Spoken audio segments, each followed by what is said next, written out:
un saludo especial a la provincia de Manabí en este aniversario y recalcando un agradecimiento especial por haberme tomado en cuenta a fin de no dictar, por supuesto, una conferencia magistral. Ese no es mi afán. Más bien es simplemente compartir con ustedes algunos tips que a lo mejor les pueda servir en el área en el que me he desarrollado siempre, es decir, en materia laboral. Tomando en cuenta, pues, que tenemos casi 300 invitados a esta conferencia y que entiendo, y así me informaron, que tenemos a compañeros jueces, a compañeros judiciales, a compañeros abogados, además, y a estudiantes, pues eso es lo que he tratado de hacer un pequeño resumen de algunos aspectos que yo considero especiales o importantes dentro del procedimiento laboral. ¿Por qué he hecho esto?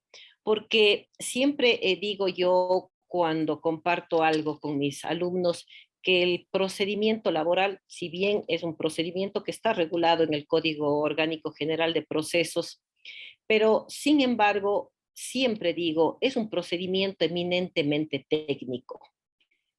Puede ser igual que otros en un procedimiento sumario, que tenemos varios procesos que podemos llevar a cabo en un procedimiento sumario.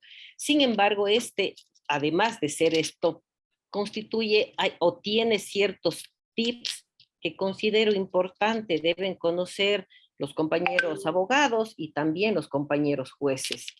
Por ejemplo, si vamos al COGEP y vamos a buscar en qué procedimiento debo tramitar un proceso laboral, pues no lo va a encontrar en ninguna parte, porque el artículo 332, cuando enumera cuáles son los procesos que deben tramitarse en sumario, pues no dice en ninguna parte laboral, lo cual veía y observaba yo cuando me desarrollaba como jueza de primer nivel, confundía a los abogados, a veces presentaban en monitorio, etcétera, porque de pronto el COGEP no establece exactamente. Sin embargo, si hacemos una búsqueda un poquito más detallada, vemos que en el artículo 332 del COGEP, pues dice en el numeral 1 cuáles se van a tramitar y dice las ordenadas por la ley. Entonces, ese es el que nos permite conectarnos con nuestro procedimiento laboral, porque si vamos al 575 del Código de Trabajo, ahí sí expresa claramente que se debe tramitar en procedimiento sumario todo aquello que constituye el proceso laboral. Con esto en mente, entonces, vamos a ir viendo algunos aspectos, como les decía, importantes para nuestra materia. Por ejemplo, ¿ante qué juez debo yo presentar la demanda? Eso es importante, porque hay veces en que creo que porque el trabajador vive en Portoviejo, debo presentar ahí. Debemos recordar primero que hay una competencia, que esta sí habla el COGEP, y debemos tomar en cuenta que cuando vamos a demandar a un trabajador, recuerde que el procedimiento laboral no solo es de un trabajador con una empresa, sino más bien es también, puede ser de la empresa o del empleador hacia el trabajador. Entonces, hay que tomar en cuenta que si vamos a demandar a un trabajador, pues ahí sí hay una regla específica. Debemos demandar en el lugar de domicilio del trabajador. No podemos demandar en otro lado. Pero si es el trabajador el que va a demandar a la empresa o a su empleador, tiene que tomar en cuenta el artículo 10 del COGEP, es decir, que hay que demandar en el domicilio de la persona demandada. Entonces, ¿en dónde fue esto? En el lugar generalmente en donde estaba ubicada la empresa. Hay veces empresas que cierran, hay que buscar entonces en dónde es el domicilio legal de la empresa. Eso tener en cuenta primero. Luego hay ciertas, como les decía, reglas especiales que debemos tener en cuenta en materia laboral. Por ejemplo, podemos demandar de varias obligaciones al mismo empleador. ¿Cuáles, por ejemplo? Usted puede demandar en el mismo nivel inicial, 13º, 14º, vacaciones, despido intempestivo, fondos de reserva, lo que usted considere, todo en una misma demanda. Luego, hay algo que se implementó de manera diferente ahora en el COGEP. También puede demandar varios trabajadores a un mismo empleador. ¿Cuántos? No dice el COGEP. Pueden demandar todos. Yo recuerdo que he tenido demandas de hasta 77 trabajadores, recuerdo. ¿Cuál es el requisito? Que sea hacia el mismo empleador, que sea en una sola demanda, con el requisito adicional que usted tiene que nombrar un procurador común, por supuesto, de entre todos los trabajadores que están demandando. Y la cuantía que usted tiene que hacer constar en esta demanda no es una cuantía individual por cada trabajador, porque recuerde que cada uno puede tener sus peticiones individuales. Entonces, a veces presentaban las cuantías del trabajador 1, cuantía tanto, del trabajador 2, cuantía tanto. No, ese es motivo para que el juez le mande a completar la demanda. Lo que debe hacer más bien es la cuantía se determina por la cuantía mayor. Entonces, usted ve cada uno de sus trabajadores y usted analizará el rato que usted cuantifique cuál es la cuantía mayor. Ahora, como decía, lo que vamos a dar son ciertos tips para el manejo del proceso laboral. Si usted me preguntara y me pidiera un consejo de cuántos trabajadores demandamos conjuntamente, si tenemos 100, si tenemos 10, etcétera, en lo que he visto en la práctica durante los 10 años que estuve en una unidad judicial como técnica, como estrategia del abogado, yo no demandara de un número mayor de trabajadores, porque el juicio en sí se vuelve tedioso, porque usted tiene que adjuntar y detallar las pretensiones de cada trabajador, la cuantía de cada uno de los aspectos que usted está pidiendo, la prueba de cada uno de los trabajadores individualizada. Entonces, ¿qué fue lo que se pudo observar en la práctica? Porque el código le permite hacer de los trabajadores que usted considere, pero en la práctica, y como decía, son consejos, tips nada más. Si usted quiere puede tomarlos, si considera que es adecuado puede hacerlo. Pero, por ejemplo, si había un error en algún tipo de prueba que lo hacían, generalmente estaba repetida para todos los trabajadores. Si el abogado caía en cuenta en la primera audiencia, en la audiencia única, en realidad, si caía en cuenta de que algo falló en su técnica, etcétera, pues eso le arrastraba a todos los trabajadores. Pero además de eso, para el propio juez, y eso ya le pongo desde el punto de vista de juez, para el propio juez es sumamente complicado.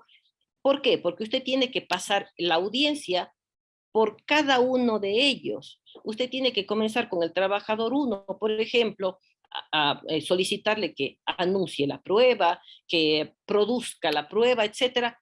Imagínense en un proceso de más de 50 trabajadores.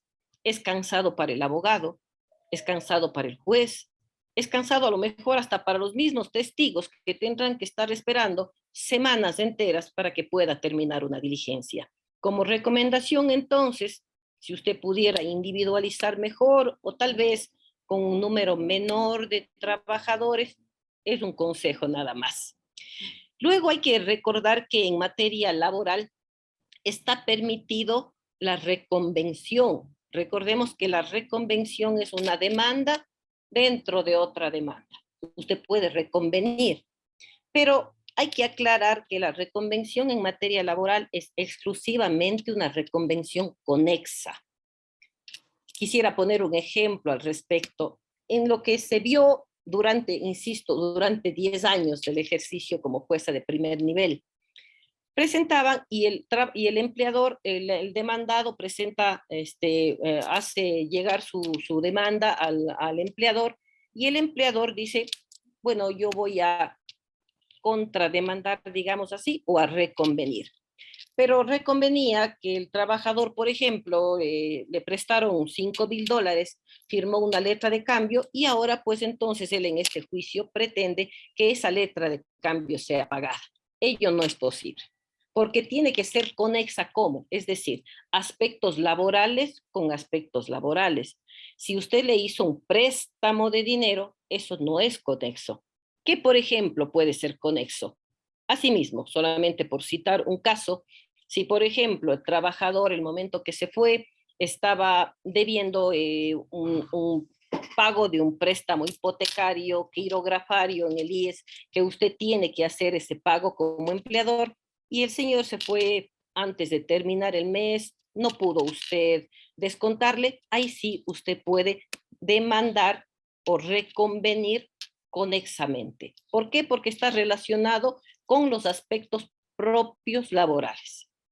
Otra cosa que nunca debemos olvidar cuando queramos demandar es una prueba especial, una prueba que tiende a igualar un poquito la desigualdad entre el empleador y el trabajador, y es el juramento deferido. Asimismo, cuando es un trabajador el que está demandando, siempre yo recomiendo ponga como parte de la prueba, solicite el juramento deferido. Nunca se sabe cuándo lo va a necesitar. Usted dice, no necesito porque yo trabajaba para ellos y no necesito este aspecto. Pues no, como le digo, solamente recordándole, sugiriéndole. Solamente como sugerencia, yo digo siempre hay que solicitar el juramento deferido.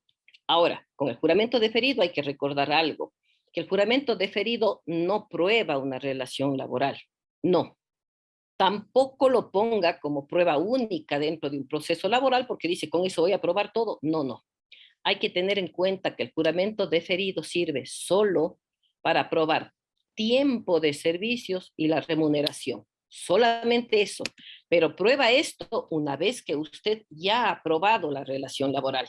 Es decir, usted no puede alegar que con el juramento deferido de una vez va a aprobar la relación. No. El juramento deferido se aplica a falta de otra prueba una vez probada relación laboral, solamente tiempo de servicios y remuneración. Ahora, hay un caso especial, por supuesto, que es en el caso de los adolescentes, que solo en ellos, además, podría llegar a probar la existencia de la relación laboral, como insisto, siempre relacionado al resto de pruebas que tengamos. Ahora, antes de iniciar una demanda, yo me permito siempre a sugerir que usted se prepare para presentar una demanda. Los abogados, a lo mejor que tienen un poquito más de tiempo en el ejercicio profesional, recordarán que antes llegaba una persona, le decía yo quiero presentar una demanda y usted en ese momento se ponía con su máquina de escribir o su computadora a redactar una demanda. Yo no recomiendo eso. Hay que prepararse ahora, prepararse antes de presentar una demanda. Por ejemplo, tiene que tener usted, yo sugiero de igual manera siempre tener un poder de parte, por ejemplo, del actor para que pueda intervenir. ¿Por qué? Porque a lo mejor el actor ese día no puede llegar, se atrasó y usted si no tiene poder, recuerde que hay sanciones para la persona que no asiste a la audiencia. Asimismo, siempre adjunte a la demanda la copia legible de la cédula. No es necesaria una copia certificada, no es necesaria una copia a colores, más bien una copia legible. Y algo importante, y es por eso sugiero siempre prepararse, prepárese con todos los medios de prueba que usted disponga, que usted analice que sirven, pero que además son aquellos que están destinados a sustentar su pretensión. Hay veces en que uno coge una demanda y se encuentra con aspectos medio raros, o sea, hay documentos que usted no sabe para qué sirven. Entonces, piense, analice, ¿qué necesito para probar? A ver, si yo estoy yendo a demandar despido intempestivo, voy a ver qué tengo, prueba documental, tengo prueba testimonial, entonces adjuntemos ese tipo de prueba, preparémonos con ella. El numeral 7 dice también aquellos documentos exigidos por la ley para cada caso. ¿Cuál es, por ejemplo, un documento exigido en materia laboral y que yo les diría que más de un 70% no se adjunta? ¿Cuándo es? Cuando usted como empleador quiere demandar al trabajador, tiene que adjuntar aquel documento que manda el artículo 88 de la Ley de Seguridad Social, es decir, el certificado de cumplimiento de obligaciones patronales. Asimismo, si usted va a reconvenir al trabajador, Recuerde que esto es una demanda dentro de la demanda. Entonces, usted está yendo a demandar al trabajador, pues tiene que adjuntar el certificado de no adeudar al IES. Este certificado antes era un poco difícil de conseguir, había que ir al IES, hacer filas, ahora usted lo consigue en línea, así que no hay problema con eso. Entonces, con esta etapa, digamos, un poco preprocesal, usted ya tiene listos estos documentos, esta prueba, ahora sí puede iniciar y puede empezar a redactar la demanda. ¿Qué aspectos manda para demandar? Pues consta claramente en el 142 del Código Orgánico General de Procesos. Sin embargo, hay, como les decía al principio, hay cosas técnicas que solo aplican a materia laboral. La designación del juzgador que está en el numeral 1, no hay problema, usted sabe que es un juez de trabajo, juez multicompetente, según corresponda, pero en el numeral 2 tengamos en cuenta ciertos aspectos. Siempre cuando yo calificaba las demandas decía tengo que contar 8 aspectos. Los nombres y apellidos, dice la ley, completos. Entonces, no puede poner en Matapia. Tiene que poner 2 nombres y 2 apellidos si los tiene. Si tiene solo un nombre o solo un apellido, pongamos entre paréntesis un solo nombre, un solo apellido, de tal manera que el juez no le mande a completar. El número de cédula o pasaporte, su estado civil, recuerde, el estado civil es el que usted tiene. A ver, yo tenía demandas que decía estado civil célibe, estado civil sacerdote, estado civil, alguna vez me presentaron madre superiora de tal colegio, eso no es estado civil. La edad, asimismo, no es mayor de edad. La edad es 30 años, 40 años, esa es la edad. La profesión u ocupación, había muchos problemas con esto, porque decían de ocupación, desocupado. No, entonces es fácil, está en la cédula cuál es su profesión o su ocupación, o usted sabe a qué se dedica. Otra cosa es la dirección domiciliaria, es decir, usted no puede poner dirección domiciliaria Cuenca, no, no. Tiene que ir la dirección, es decir, calle Sangurima 457, etcétera, lo que corresponda a su dirección. Y otra cosa que se olvidaban, no sé si intencional o no intencionalmente, aquí el artículo 142 en el numeral segundo es muy claro.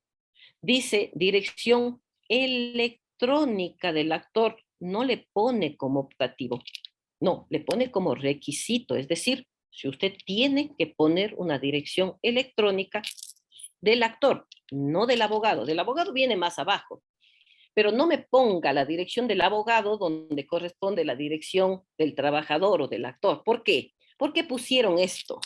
Porque la idea es de que del proceso ahora que se notifica electrónicamente, no esté enterado solo el abogado, porque a veces el abogado se olvidó de ir a la audiencia y el abogado le dice al cliente, no señalan todavía la audiencia. O por ahí le cuenta que ya el juez ha hecho alguna cosa extraña y ya perdió el proceso.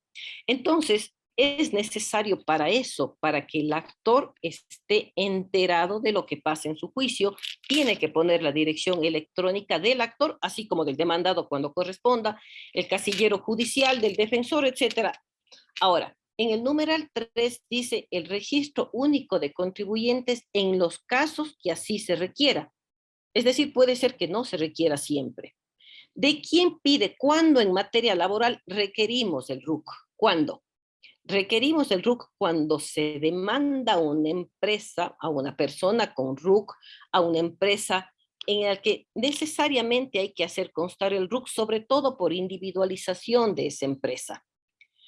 Otro aspecto que es importante, que se debe hacer constar asimismo, son los nombres y designación del lugar donde debe citarse al demandado. Si tiene dirección electrónica, también hagámosla contar. Esto no es obligación, como en la parte de arriba del actor sí es obligación del demandado. Si conozco bien, si no conozco, no ha pasado nada. Otra cosa importante en materia laboral es la narración de los hechos, dice, detallados, pormenorizados, que sirven de fundamento. ¿Para qué?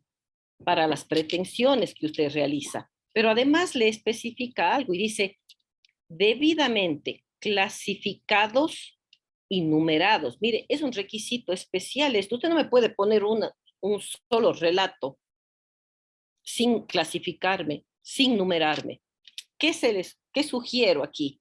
Relate solo lo necesario. Hay veces en que comienzan relatando una historia triste y personal, etcétera, que uno dice, bueno, el señor le cuenta que está enfermo, que está discapacitado, y uno dice, bueno, a lo mejor le despidieron a un discapacitado. Y luego resulta que el momento en de las pretensiones no tiene nada que ver lo que nos relató en la parte de antecedentes. Entonces, analice qué es lo que corresponde, qué corresponde hacer, qué es lo necesario que el juez sepa. Otro aspecto, dice, son los fundamentos de derecho, pero añade algo y dice que justifiquen el ejercicio de la acción expuestos, dice, con claridad y precisión. Entonces, usted no puede poner en una demanda, citar un montón de artículos de la Constitución, tratados internacionales, a veces ponen, y resulta ser que me demanda despido intempestivo y no me fundamenta, me demanda 13º, 14º, etcétera. Tiene, porque es requisito legal, fundamentar en derecho, pero además con claridad y precisión. Algo muy importante en materia laboral es el numeral 7, constituye el numeral 7, que son los anuncios de medios de prueba. ¿Cuál es la sugerencia aquí? Cuando usted vaya a anunciar la prueba, anúncielos y especifique su pertinencia. Porque hay veces en que ponen 10 pruebas y no sé para qué es. No sirve eso solo para el juez. Recuerde que tenemos un derecho constitucional de contradicción. La otra persona también requiere saber para qué usted está pidiendo una prueba, es decir, anúncielos, pero además especifique su pertinencia. Cuando hablamos de los testigos, por ejemplo, si usted va a anunciar testigos, el COGEP es claro al decirle que cuando usted acompañe la nómina de los testigos, los indique sobre qué hechos van a declarar. La norma es clara, dice de forma sucinta. Entonces, yo he visto dos extremos. Uno, que me ponen absolutamente todo lo que piden que el testigo declare. He visto y tengo que le ponen desde generales de ley, así como hacíamos antes en el procedimiento, creo que era en el verbal sumario, y dice, diga el testigo y le ponen todo. Tampoco, porque usted tiene que mantener su estrategia y no va a ser conveniente que el abogado sepa todo lo que usted va a preguntar. Entonces, ¿cuál es el consejo? Ponga lo que dice la norma de forma sucinta. Es decir, por ejemplo, les digo el nombre de 4 personas y digo los testigos declararán sobre el despido intempestivo y siempre yo sugiero poner, por ejemplo, sobre demás aspectos propios de la relación laboral, de tal manera que a lo mejor un testigo no le va a ayudar solo sobre el despido, sino también sobre otras cosas que a lo mejor tenga que probar. Otra cosa importante que el otro día observaba en el Twitter, que había una especie de queja y decía, es el punto 8, la solicitud de acceso judicial a la prueba, pero miren cómo especifica, debidamente fundamentada, si es del caso. Ahora, yo contestaba en el Twitter y decía, ¿cómo debemos hacer esto? Porque hay veces en que los abogados creen que seguimos en el procedimiento anterior, porque yo estuve en los 3 procedimientos, y dice, señora juez, solicito se oficie a la superintendencia de compañías a fin de que nos especifique quién es el representante legal. Ofíciese al SRI con el fin de obtener utilidades, etcétera. Sugería yo el otro día y decía, ¿cuál es la clave para que usted sepa qué puede pedir como ayuda al juez? Pregúntese, ¿puedo yo obtener esta prueba? Si usted puede obtener la prueba por sus propios medios, no lo pida al juez, porque el juez le va a negar. Es decir, si usted quiere pedir a la superintendencia de compañías para saber quién es el representante legal, para ello no necesita la intervención del juez. Usted puede entrar a la página web de la superintendencia de compañías y sacar todos los datos que necesita. Entonces, el juez no va a hacer su trabajo. El juez va a intervenir, por supuesto que sí, y nos recomendaba el abogado Jorge Luis Mazón y decía, no nos exijan tampoco tantos requisitos, hay cosas que no podemos obtener, es cierto, tiene razón. Si yo sé que usted me está pidiendo, por ejemplo, la información de cuánto obtuvo como utilidades una empresa, yo sé que no le van a dar esa información porque por el sigilo que existe al respecto. Entonces ahí sí, solo fundamente y diga, señor juez, solicito que se oficialice el SDI para saber que la empresa tanto cuánto tuvo de utilidades en el año 2020. El juez va a poder auxiliar, porque esto es la prueba con auxilio judicial. Otra cosa importante en materia laboral es el hecho de que usted puede, usted debe, más bien dicho, perdón, creo que se salió de aquí, ya. Déjenme ampliarles un poquito, ya. Usted tiene, hay cosas, cuando el COGEP en el numeral 9 habla de la pretensión clara y precisa que se exige, hay que hacer eso, pero recuerde que en materia laboral, como hacíamos referencia al principio, usted puede demandar varias cosas, usted puede demandar 13º, 14º, entonces yo sugiero siempre aquí, numerar lo que usted quiere, es decir, 1, despido intempestivo, 2, 13º, 14º, etcétera. Pero hay cosas muy importantes en materia laboral y que le sirven a usted para que estructure su prueba y al juez para que pueda analizarlas y a la contraparte para que pueda contestar. Que, por ejemplo, a mí me parece siempre muy especial en materia laboral, usted tiene que poner cuándo comenzó la relación laboral y cuándo terminó la misma. Mire, eso no está en ninguna parte del COGEP, pero tiene que poner porque el juez tiene que saber de cuándo a cuándo calcula. Si usted me está pidiendo, por ejemplo, el 13º sueldo, pues tiene que poner el 13º sueldo del periodo 2013, 2014, 2015, de todo el periodo de la relación laboral, porque el demandado tiene que saber cómo contestar la demanda y si usted le pide de todo el periodo, pues tendrá que presentar todos los roles que tenga.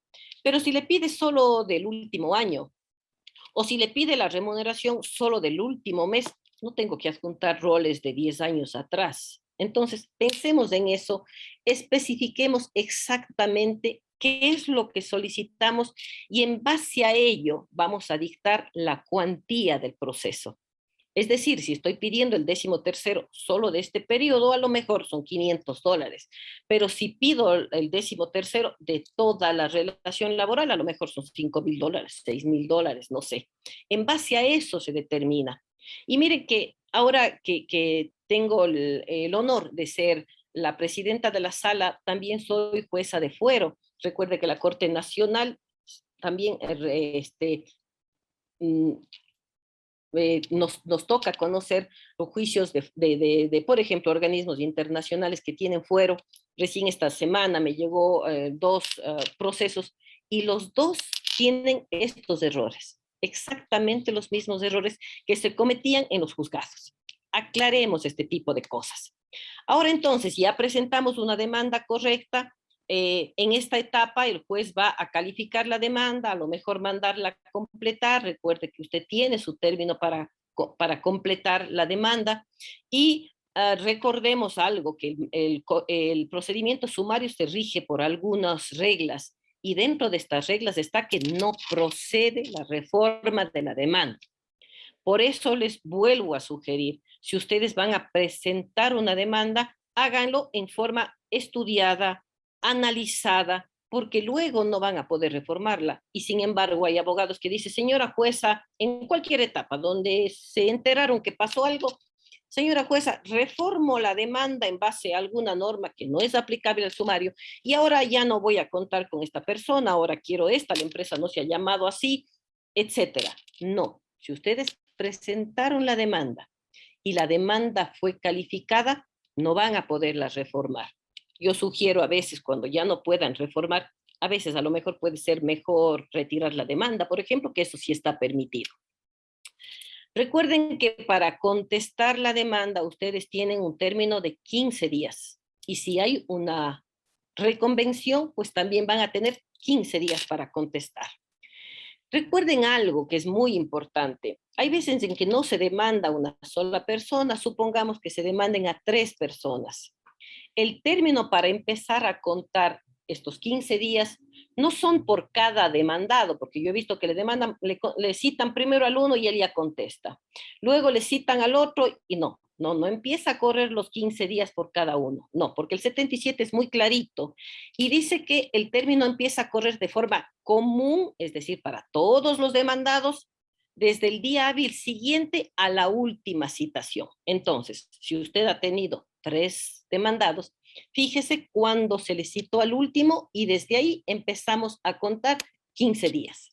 Asimismo, para la contestación a la demanda, recuerde que tiene que hacerse por escrito. En lo aplicable son los mismos requisitos de la demanda. Hay cosas que no aplican. Por ejemplo, no va a poner dirección del demandado. Eso no aplica.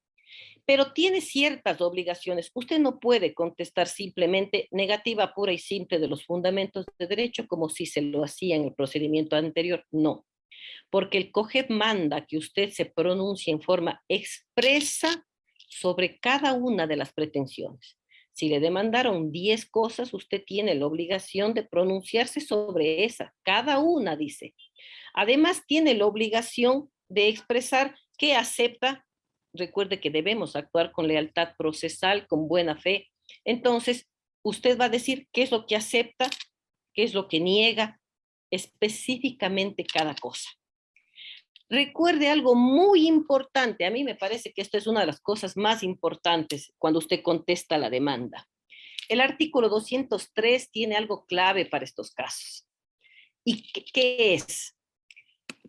Voy a dar lectura textual. Dice: los documentos que se presenten con la demanda, con la contestación o la reconvención o su contestación, podrán ser impugnados por la parte contraria. ¿Cuándo? Mire, ¿cuándo puede impugnar? Cuando los conteste. Es decir, si el actor le presentó a usted un rol de pago, usted tiene ahí que decir: ese rol de pago no corresponde a mi empresa, etcétera. Pero además de eso, tiene que acompañar prueba de esa impugnación. Es decir, no puede decir solo: señor juez, la renuncia que se ha presentado la impugno porque no me corresponde, no es mi firma. El juez no va a tomar en cuenta su alegato. O no le pida al juez que el juez nombre un perito porque usted dice: señor juez, la firma no es mía, por lo tanto, esto sucedía, creo yo, en el 90% de casos. La firma no es mía, por lo tanto, solicito que usted designe un perito de criminalística y etcétera, o de algo. No. Es claro, el 203 dice que usted la impugne, le dice cuándo, y acompañe prueba. Es decir, si usted alega que la firma no es suya, acompañe la prueba que demuestre eso. Es decir, usted tiene libertad de escoger entre todo el listado de peritos, tiene la libertad de escoger qué perito quiere en grafotecnia para que reconozca la firma y le acompañe como prueba mostrando que el perito le dice que no. Tengan en cuenta esto, por favor. En la audiencia hay veces que no dijo nada en la contestación, o cuando se le corre traslado al actor, recuerde que le damos 10 días para que usted diga: mire, el demandado está diciendo esto de usted. Usted tiene ahí en esos 10 días esa posibilidad de decir: vea, señor juez, la renuncia que está presentando no es la mía. Pero lo que hace la mayoría de abogados es en la audiencia decir: señor juez, impugno ese documento porque la firma no me pertenece. No puede hacerlo. El juez no puede tomar en cuenta esa impugnación porque está fuera del término que la ley le dio para ello. Entonces, solamente cuando podría pasar que no fue ni en la demanda ni en la contestación es, por ejemplo, cuando usted solicitó, por ejemplo, que se oficie a determinada institución y esta institución le contesta luego ya de todas esta etapa, solo ahí usted podría impugnar entonces en la audiencia. Algo que es importante también, recuerde que hay veces en que dice: señor juez, la firma sí es la mía de esa renuncia, pero a mí me obligaron a firmar. Si usted dijo eso, recuerde lo que manda el COGEBI, dice que si usted alega que el documento fue firmado en blanco, usted está aceptando el contenido de eso. Entonces, no diga eso. Si usted va a decir que le obligaron a firmar la renuncia, tiene que acompañarme prueba de ello. Eso es muy importante. Y algo con lo que quisiera concluir, que yo sé que atrae muchos problemas dentro del proceso, es que recuerde que cuando usted conteste una demanda, usted tiene la posibilidad de presentar excepciones. Excepciones que pueden terminar el proceso, como por ejemplo una prescripción. Entonces, si usted alega una prescripción, cosa juzgada, por ejemplo, falta de competencia del juez en razón del territorio, de la materia, asimismo recuerde que una excepción es como si fuese una prueba completamente independiente del otro. Cuando usted se excepcione, por ejemplo, con prescripción, fundamente por qué, diga, señor juez, yo terminé, el trabajador terminó la relación laboral hace 10 años, anuncie prueba para esa excepción, porque recuerde que hay una etapa especial dentro de la audiencia donde se trata solo excepciones. Entonces, ahí tiene que probar. En esa etapa, cuando el juez le diga, señor abogado, estamos en la etapa de la excepción, usted ha alegado como excepción la prescripción. Muy bien, entonces usted ahora tiene que fundamentarme la prescripción y se paran los abogados y dice, sí, señora juez, yo le fundamento porque la relación laboral terminó hace 10 años. Gracias. No, no es solo fundamentación, es fundamentación y prueba. Entonces, si usted fundamentó, tiene además que anunciarme prueba en esa etapa y va a decir, señora juez, como prueba de ello tengo, mire, la renuncia del señor hace 10 años que muestra que la relación laboral terminó hace 10 años y por lo tanto estoy probándole mi excepción. Entonces, cuando usted alegue excepciones, recuerde, fundamentar, anunciar prueba, pero además producir esa prueba. Eso para mí es, creo yo, de las cosas más importantes, diría yo, que podría a lo mejor recomendarles referente a los aspectos del juicio laboral. Ahora, en realidad, el juicio laboral tiene varias etapas y cada una de las etapas asimismo tiene sus especialidades, sus especificidades más bien, que hay que saberlas analizar con esto. Lo que yo he querido el día de hoy es pues sugerirles, no diría aconsejarles, sugerirles algunos tips que como les he mostrado no son propios de los otros procesos, son propios solo del proceso laboral y espero pues que les pueda servir de algo lo que les he contado